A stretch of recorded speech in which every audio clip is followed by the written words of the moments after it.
حضرت حوا کی موت کا عجیب واقعہ۔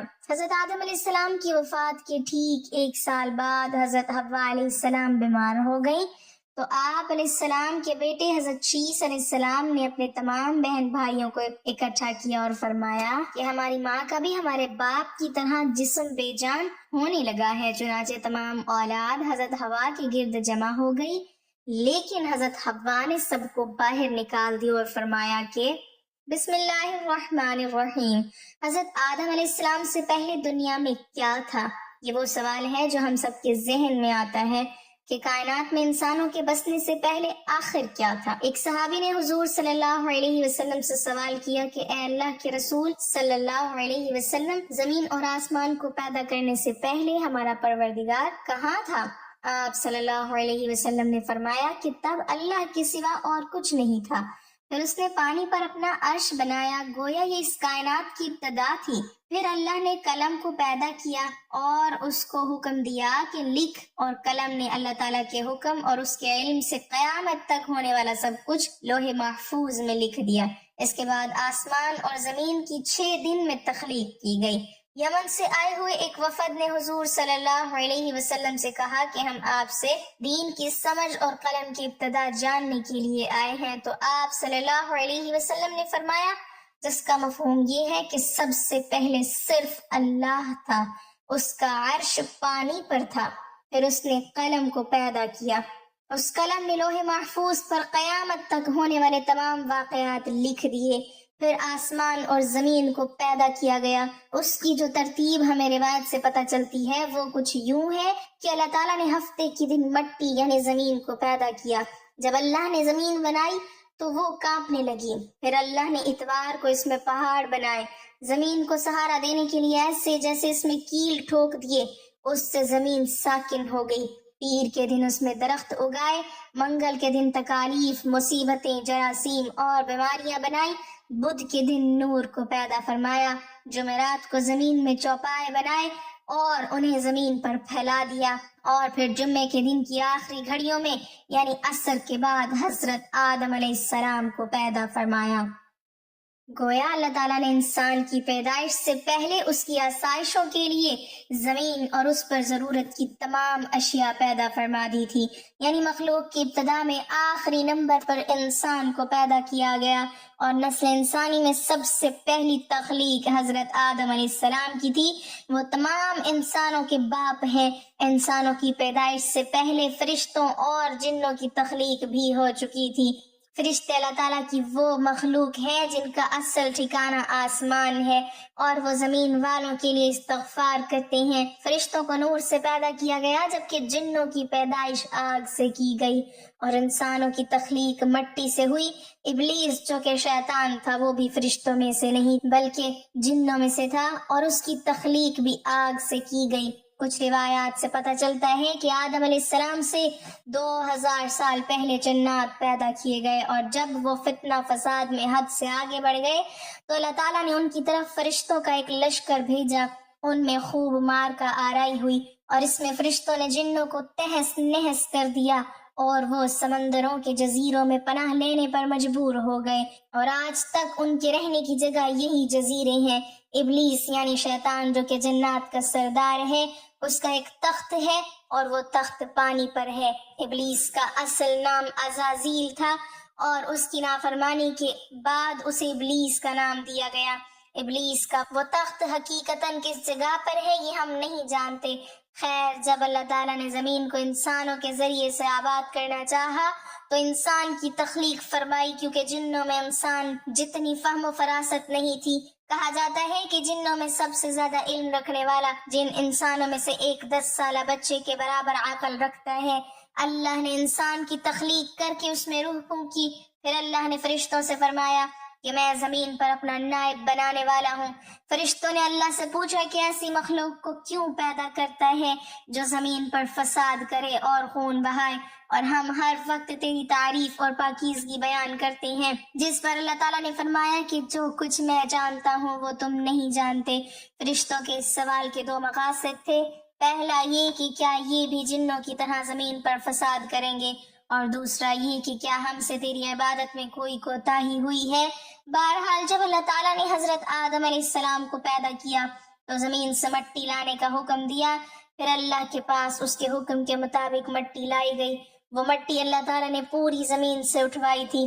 یہی وجہ ہے کہ حضرت آدم علیہ السلام کی اولاد زمین کے رنگ کے مطابق ہی ظاہر ہوئی، بعض سرخ، بعض سفید، بعض سیاہ اور بعض اس کے درمیان۔ اس مٹی کو پانی سے تر کیا گیا تو یہ تین بن گئی۔ قرآن مجید میں بعض جگہ انسان کی تخلیق کے لیے تراب کا لفظ آیا ہے، یعنی کہ خشک مٹی، اور بعض دفعہ تین کا لفظ آیا ہے جو کہ بھیگی ہوئی یا تر مٹی کو کہتے ہیں۔ جب پانی کو مٹی سے بھگویا گیا تو وہ لیس دار ہونا شروع ہو گئی، پھر اللہ تعالیٰ نے خود اپنے مبارک ہاتھوں سے اس مٹی سے انسان کا ڈھانچہ تیار فرمایا۔ اللہ تعالیٰ نے انسان کی تخلیق فرشتوں کے سپرد نہیں کی، بلکہ انسان کو خود ایک مورتی کی صورت میں ڈھالا۔ اس کے بعد ایک مقررہ مدت تک اس کو چھوڑے رکھا، یہاں تک کہ وہ گیلی مٹی خشک ہو گئی اور اس کا رنگ سیاہ ہو گیا اور اس میں سے بدبو آنے لگی۔ پھر وہ خشک ہو کے کھنکھناتی مٹی بن گئی اور آخر میں آگ پر پکی ہوئی مٹی کی صورت اختیار کر گئی، جسے قرآن پاک میں فخار کہا گیا ہے۔ اس مٹی کے لیے اور بھی کچھ الفاظ قرآن مجید میں ملتے ہیں، مثلاً ہمایون یعنی سیاہ مٹی، مسنون یعنی بدبودار مٹی، صلصال یعنی کھنکھنا کر بولنے والی مٹی۔ تخلیق آدم اللہ تعالیٰ کا ایک کرشمہ ہے۔ انسانوں کو ایک بہترین شکل عطا کی گئی۔ اس وقت انسان کا قد بہت لمبا تھا اور ان کے بعد آنے والے لوگوں کے قد گھٹتے چلے گئے۔ انسانوں میں سب سے لمبا قد حضرت آدم علیہ السلام کا تھا۔ ایک روایت میں حضرت آدم علیہ السلام کا قد 60 ہاتھ بیان کیا گیا ہے۔ بہرحال جب اللہ تعالیٰ نے انسان کا ڈھانچہ بنا کر اسے خشک ہونے کے لیے ایک مقررہ مدت تک چھوڑے رکھا تو ابلیس یعنی شیطان اس کے ارد گرد چکر کاٹنے لگا۔ وہ اس ڈھانچے کو ٹھوکر مارتا تو اس میں سے ایسی آواز آتی جیسے خالی مٹی کے مٹکے سے آتی ہے، اور اس نے دیکھا کہ یہ ڈھانچہ پیٹ والا ہے تو وہ سمجھ گیا کہ یہ مخلوق اپنے آپ پر قابو نہیں رکھ پائے گی۔ حضرت آدم علیہ السلام میں روح ڈالنے سے پہلے فرشتوں کا گزر اس ڈھانچے کے پاس سے ہوا تو وہ گھبرا گئے، اور ابلیس بھی ڈھانچے کے آس پاس سے گزرتا تو ٹھوکر مار کر کہتا کہ تجھے کسی خاص مقصد کے لیے پیدا کیا گیا ہے۔ یہ کہہ کر وہ اس کے منہ کے راستے میں داخل ہو جاتا اور کمر کے راستے باہر آ جاتا، اور پھر اس نے فرشتوں سے کہا کہ اس سے گھبرانے کی کوئی ضرورت نہیں ہے، اگر مجھے اس پر مسلط کیا گیا تو میں اسے ہلاکت میں ڈال دوں گا، اور اگر اسے مجھ پر مسلط کیا گیا تو میں یقیناً اس کی نافرمانی کروں گا۔ یعنی ابھی حضرت آدم علیہ السلام میں اللہ تعالیٰ نے روح بھی نہیں پھونکی تھی، تب سے ابلیس کی انسان سے عداوت اور دشمنی واضح تھی۔ پھر اللہ تعالیٰ نے حضرت آدم علیہ السلام میں اپنی روح پھونکی۔ جیسے ہی روح اس مجسمے میں سر کی طرف سے داخل کی گئی تو حضرت آدم علیہ السلام کو چھینک آ گئی۔ حضرت آدم علیہ السلام سے کہا کہ الحمدللہ کہیے۔ انہوں نے کہہ دیا۔ اللہ تعالیٰ کی اس تعریف کے جواب میں اللہ تعالیٰ نے فرمایا کہ تجھ پر تیرا رب رحم فرمائے۔ جب روح ان کی آنکھوں میں داخل ہوئی اور ان کی آنکھوں نے جنت کے پھلوں کو دیکھا تو غور و فکر کرنے لگے۔ پھر روح پیٹ میں داخل ہوئی تو کھانے کی طلب ہوئی، یعنی روح ابھی ٹانگوں تک نہیں پہنچی تھی اور کھانے کی خواہش محسوس ہونے لگی۔ جب حضرت آدم علیہ السلام میں روح پھونک دی گئی تو اللہ تعالیٰ نے ان کی پشت مبارک پر ہاتھ پھیرا، جس سے قیامت تک کے آنے والے تمام انسان باہر آ گئے۔ حضرت آدم علیہ السلام کی تمام اولاد ان کے سامنے ظاہر ہو گئی۔ یہ بات قرآن اور احادیث سے بھی واضح ہے۔ پھر اللہ نے اولاد آدم سے انہی کے بارے میں اقرار لیا کہ کیا میں تمہارا رب نہیں؟ تو تمام انسانوں نے جواب دیا کہ ہم اقرار کرتے ہیں کہ تو ہی ہمارا رب ہے۔ اللہ تعالیٰ نے حضرت آدم علیہ السلام میں اپنی روح پھونک کر فرشتوں اور جنوں سے انسان کو سجدہ کرنے کا حکم دیا۔ ابلیس کے علاوہ سب نے حضرت آدم علیہ السلام کو سجدہ کیا۔ اللہ تعالیٰ نے ابلیس سے پوچھا کہ تجھے کس چیز نے سجدے سے روک دیا؟ تو اس نے جواب دیا کہ تو نے مجھے آگ سے پیدا کیا ہے اور اسے مٹی سے، گویا میں اس سے بہتر ہوں۔ اللہ تعالیٰ نے اس کی سرکشی پر اسے سزا دیتے ہوئے فرمایا اس جنت سے اتر جا، تجھے کوئی حق حاصل نہیں جنت میں رہ کر تو تکبر کرے۔ ابلیس نے جواب میں کہا کہ مجھے قیامت تک مہلت دے دیجئے، یعنی کہ اتنی لمبی عمر دے دیجئے کہ قیامت تک مجھے موت نہ آئے، جبکہ تمام انسانوں کو دوبارہ زندہ کیا جائے گا۔ اللہ تعالیٰ نے فرمایا کہ تجھے ایک وقت مقررہ تک مہلت دے دی گئی۔ پھر ابلیس نے کہا کہ میں قسم کھاتا ہوں کہ میں انسانوں کی گمراہی کے لیے تیرے سیدھے راستے پر بیٹھ جاؤں گا، پھر میں ان کے آگے سے، پیچھے سے، دائیں سے اور بائیں سے ان کے پاس آؤں گا اور تو انہیں شکر گزار ہرگز نہیں پائے گا سوائے ان کے جو تیرے مخلص بندے ہوں گے اور وہ میرے بہکاوے میں نہیں آئیں گے۔ اللہ نے اسے ذلیل و خوار کر کے وہاں سے نکال دیا اور فرمایا کہ ان میں سے جو شخص بھی تیرا حکم مانے گا میں ایسے تمام لوگوں سے جہنم کو بھر دوں گا اور میرے بندوں پر تیرا کوئی غلبہ نہیں ہوگا۔ اس طرح یہ واضح ہوا کہ سب سے پہلا گناہ تکبر تھا، اسی لیے علماء کرام کے مطابق تمام گناہوں کی جڑ تکبر ہے۔